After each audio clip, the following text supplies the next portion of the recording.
하나님의 말씀은 역대하 20장 1절에서 13절까지의 말씀입니다. 역대하 20장 1절에서 13절입니다.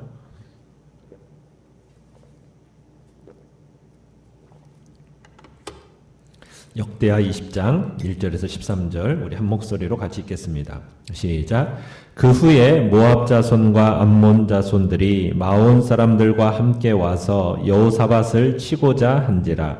어떤 사람이 와서 여호사밧에게 전하여 이르되 큰 무리가 바다 저쪽 아람에서 왕을 치러 오는데 이제 하사손 다말 곧 엔게디에 있나이다 하니 여호사밧이 두려워하여 여호와께로 낯을 향하여 간구하고 온 유다 백성에게 금식하라 공포하매 유다 사람이 여호와께 도우심을 구하려 하여 유다 모든 성읍에서 모여와서 여호와께 간구하더라.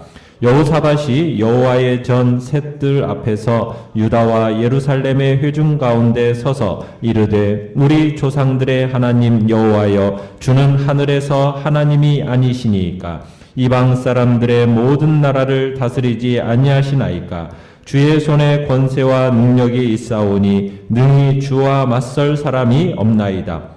우리 하나님이시여 전에 이 땅 주민을 주의 백성 이스라엘 앞에서 쫓아내시고 그 땅을 주께서 사랑하시는 아브라함의 자손에게 영원히 주지 아니하셨나이까. 그들이 이 땅에 살면서 주의 이름을 위하여 한 성소를 주를 위해 건축하고 이르기를 만일 재앙이나 난리나 견책이나 전염병이나 기근이 우리에게 임하면 주의 이름이 이 성전에 있으니 우리가 이 성전 앞과 주 앞에 서서 이 환난 가운데에서 주께 부르짖은즉 들으시고 구원하시리라 하였나이다. 옛적에 이스라엘이 애굽 땅에서 나올 때에 암몬 자손과 모압 자손과 세일산 사람들을 침노하기를 주께서 용납하지 아니하시므로 이에 돌이켜 그들을 떠나고 멸하지 아니하였거늘 이제 그들이 우리에게 갚는 것을 보옵소서. 그들이 와서 주께서 우리에게 주신 주의 기업에서 우리를 쫓아내고자 하나이다. 우리 하나님이여 그들을 징벌하지 아니하시나이까. 우리를 치러 오는 이 큰 무리를 우리가 대적할 능력이 없고 어떻게 할 줄도 알지 못하옵고 오직 주만 바라보나이다 하고 유다 모든 사람들이 그들의 아내와 자녀와 어린이와 더불어 여호와 앞에 섰더라. 아멘. 오늘 말씀의 제목은 오직 주만 바라보나이다 라는 제목으로 말씀을 나눕니다. 우리는 어제 하나님의 이름으로 전면적인 사법제도 개혁을 추구하던 여호사밧의 모습을 보았습니다. 국가의 내실을 다지던 여호사밧, 그 여호사밧에게 오늘은 또다시 엄청난 시련이 찾아오게 되죠.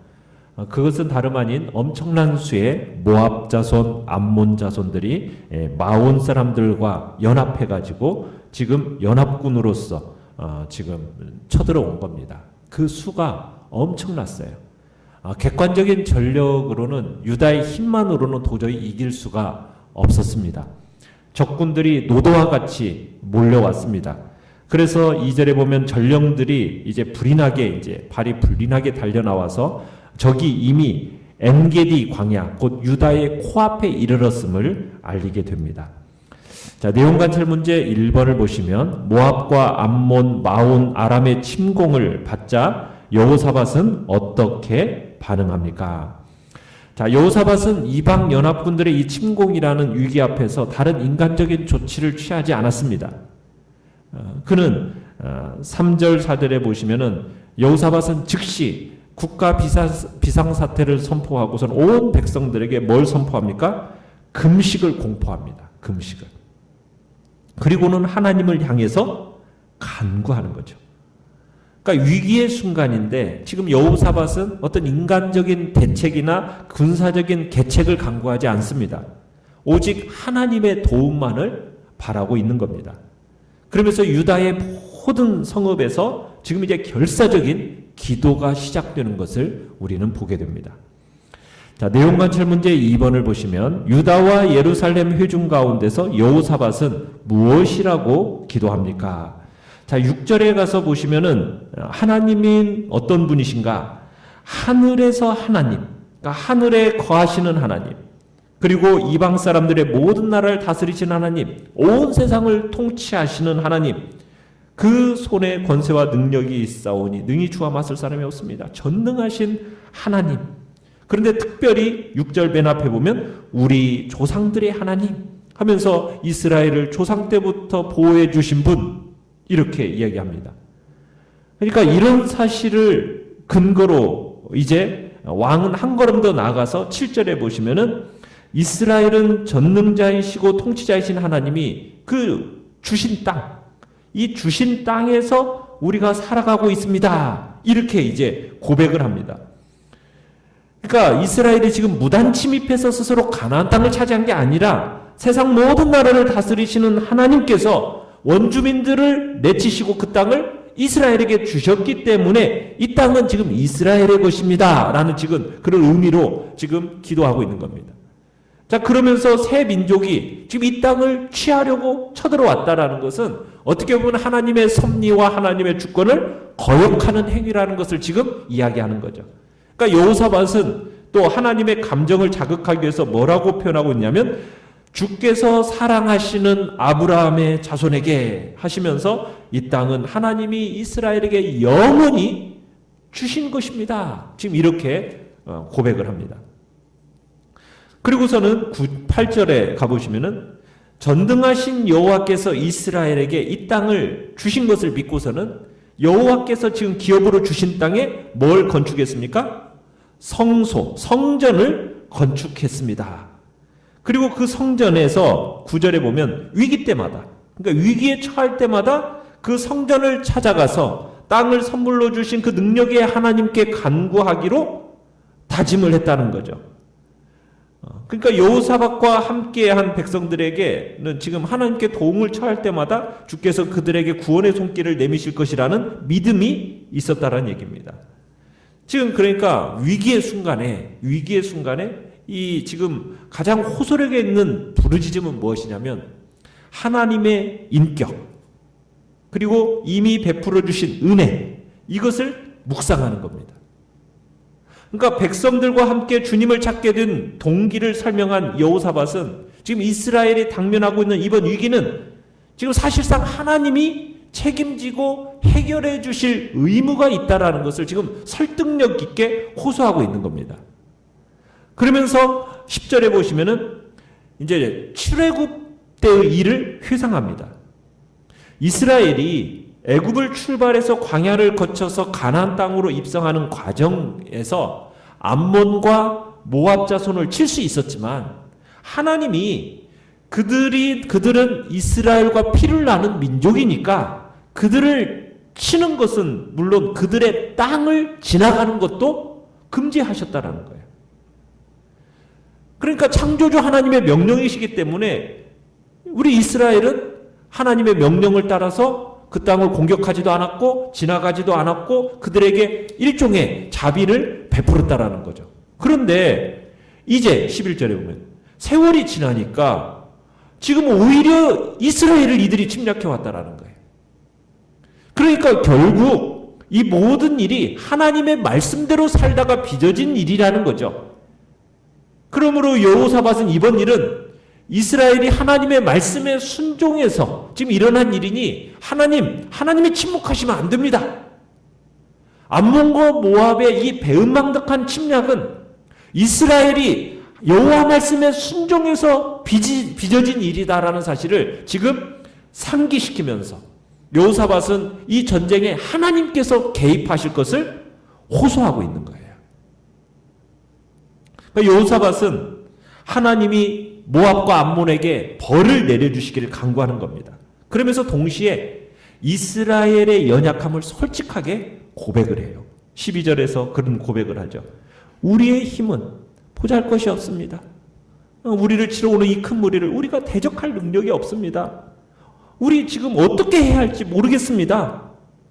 그러면서 오직 주님만을 바라보며 선처를 기대할 뿐입니다. 오직 저희는 주님만 바라봅니다.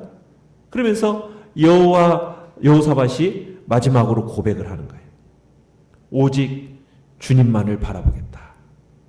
왕의 이런 겸손하고 하나님만 바라보는 기도에 이제 모든 백성이 함께합니다. 13절에 보면 국가적 위기가 얼마나 심각했는지 평소에는 모습을 보이지 않던 아녀자들까지 모두 주님 앞에 모였어요. 자, 연구와 묵상 문제 3번을 보시면 적국의 침공 앞에서 드리는 여호사밧의 기도의 핵심은 무엇입니까? 그러니까 여호사밧의 이 기도는요, 위기에 처한 자들이 무엇을 어떻게 기도해야 하는지를 우리에게 가르쳐 줍니다. 어떻게 기도해야 됩니까? 무엇보다도 하나님은 어떤 분이시라는 것. 그러니까 하나님의 그 속성에 대한 깊은 이해가 있어야 돼요. 그죠? 여호사밧은 하나님은 어떤 하나님이신가? 우리 조상들의 하나님, 하늘의 하나님, 이방 모든 나라를 다스리신 하나님, 전능하신 하나님, 그런 하나님에 대한 속성, 하나님이 어떤 분이신가? 그러면서 하나님이 과거에 하신 일을 베풀어 주셨던 은혜를 기념해야 돼요. 옛적에 하나님께서 우리에게 어떻게 행해 주셨는가? 그것을 기억하고 기념하는 거예요. 만약 당면한 위기가 하나님의 말씀을 내로 살다가 빚어진 일이라면 하나님께 더욱더 강력한 호소를 할 수 있는 근거가 되는 거죠. 그러면서 위기에 처한 자의 자가 기도할 것은 어떤 구원과 선처만이 아니라 하나님의 공의가 드러나기를 간구하는 겁니다. 그러면서 마음의 모든 것을 다 비우고 누구만 바라본다고요? 오직 주님만을 바라보는 거예요. 이게 지금 여호사밧의 기도의 핵심적인 부분이에요. 자, 느낀 점 4번을 보시면 위기 가운데서도 하나님의 능력을 찬양하며 오직 하나님만을 바라본다고 고백하는 여호사밧을 통해 무엇을 느낍니까? 이 여호사밧이 위기 가운데 있다고는 하지만요, 우리가 지지난 시간에도 봤지만 여호사밧에게는 군사가 얼마나 있다고 우리가 기억이 나십니까? 116만 명이 있다고 우리는 봤었어요. 그죠? 여러분, 116만에 이르는 이 군사의 숫자는 그 당시 엄청난 숫자입니다.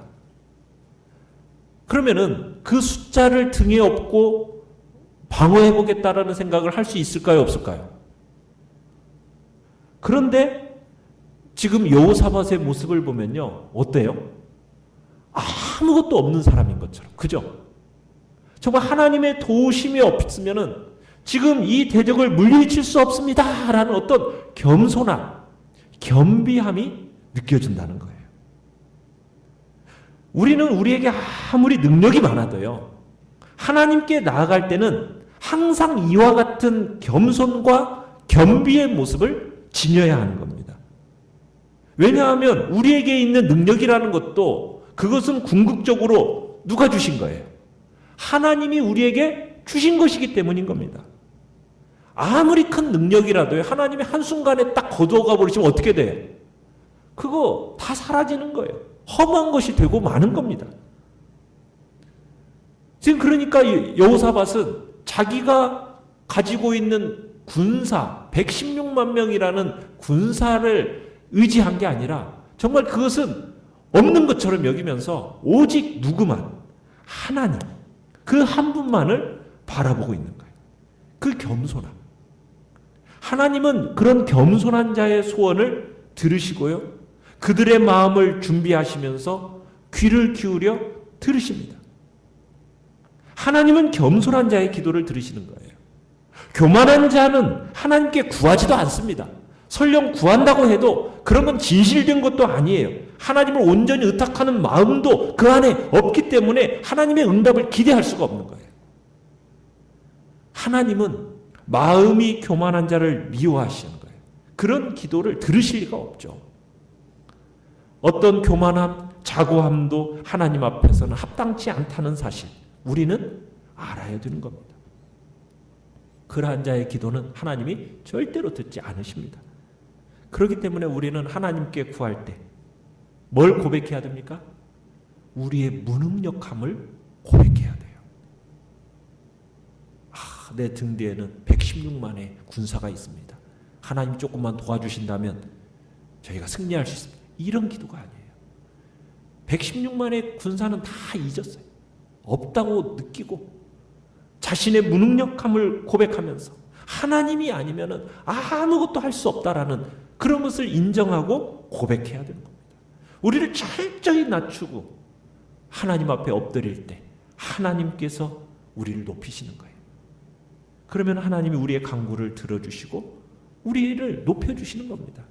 그래서 우리는 하나님 앞에서 어떤 자세가 중요하다고요? 겸손함, 겸비함.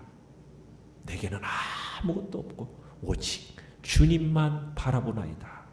이게 우리의 진정한 기도가 되어야 된다는 얘기죠. 결단과 적용 5번을 보시면 인생의 문제를 만났을 때 내가 제일 먼저 하는 것은 무엇입니까? 내가 믿고 기도드리는 하나님은 어떤 분인지 시급한 기도 제목을 가지고 다시 한번 고백해보고 오직 주만 바라보며 기도합시다. 여러분, 인생의 문제를 만났을 때 여호사밧처럼 다만 겸손히 하나님 앞에 나아가서 무릎 꿇고 말씀의 근거에서 기도하며 하나님이 자신을 돕지 않으면 안 되는 이유를 그렇게 고백하시길 바라요. 믿음이 없는 사람들은 이런 모습을 어리석다고 볼 겁니다. 그러나 당면한 위기 앞에서 이보다 현명한 방법은 없는 겁니다. 왜요? 이 방법만이 만군의 주이신 하나님으로 하여금 우리의 대적과 싸우게 만드는 방법이기 때문이에요. 그러니까 지혜로운 사람은 자신이 싸우는 게 아니에요. 하나님으로 자신을 대신하여 일하게 하는 사람이 지혜로운 사람인 거죠. 하나님이 우리를 위해서 일하시면 우리는 모든 일이 형통하게 되는 겁니다. 하나님으로 하여금 우리를 위해 일하시도록 정말 하나님을 전적으로 의톡하고 겸손히 그분께 구하는 복된 자리에 있으시기를 간절히 바랍니다. 오늘의 기도 같이 읽겠습니다. 시작. 인생의 문제 앞에서 두려움에 떨지 않고 나를 지키시고 인도하시는 신실하신 하나님만 바라보게 하소서. 아멘. 말씀을 생각하면서 기도하시고요. 연약한 우리의 지체들을 위해서 기도해 주시기 바랍니다. 코로나19 바이러스 확산세를 꺾어주시고 또 우리가 주님 앞에 함께 또 대면하여 예배드릴 수 있는 일이 멈춰지지 않도록 은총과 자비를 베풀어 달라고 이 시간 주여 우리 세 번 부르시면서 합심해서 기도하겠습니다. 주여